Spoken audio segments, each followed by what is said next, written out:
Have you ever wondered how your favorite apps work? What magic happens behind the scenes to make them function? Well, let's pull back the curtain and take a peek. It's not magic, but it might as well be. It's coding. But what is coding? It's the language of computers. Just as we communicate with each other using language, computers do the same. But instead of words and sentences, they use codes. You see, at the heart of every app, every program, every website you visit, there's code. It's the backbone, the foundation. Coding is the process of using a programming language to get a computer to behave how you want it to. Every line of code is a set of instructions, a conversation with the computer, telling it what to do, how to do it, and when to do it. So every time you use an app, remember, there's a complex language working behind it, making it all possible. And that language is code. Just like we have different languages to communicate with each other, computers too have various languages. Now, let's think about some of the popular ones you might have heard of. Python, for instance, is a versatile language that's great for beginners. It's used in various fields, from web development to data science. Then there's JavaScript, the backbone of interactive web pages. It's essential for front-end web development and is growing in popularity for back-end development as well. Next up is C++, a language that's been around for decades.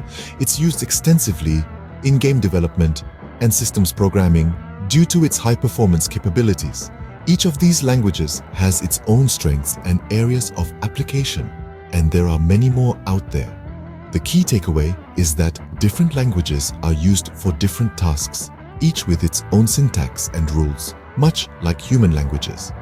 So, while you may speak English, Spanish, or Hindi, your computer may speak Python, JavaScript, or C++. Now let's dive into the basics of coding. Remember, it's not as scary as it might seem. Coding is essentially giving instructions to a computer to perform tasks, and these instructions are given using a language the computer understands. Let's start with variables. Think of variables as containers that hold information. It's like a box that you put something inside and you can use it anytime you need it. Next up, we have loops. Loops are all about repetition. It's like a repeating chorus in a song. It keeps going until it's told to stop.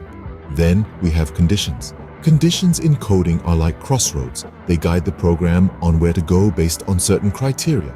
It's like deciding whether to take the bus or the train based on the weather. Think of these concepts as the building blocks of coding. With these in your toolkit, you're well on your way to becoming a coder. You might be thinking, why should I learn to code? Let's delve into that. In our increasingly digital world, coding has become a fundamental skill. It's the magic behind the screens we interact with daily, from our smartphones to our smart homes.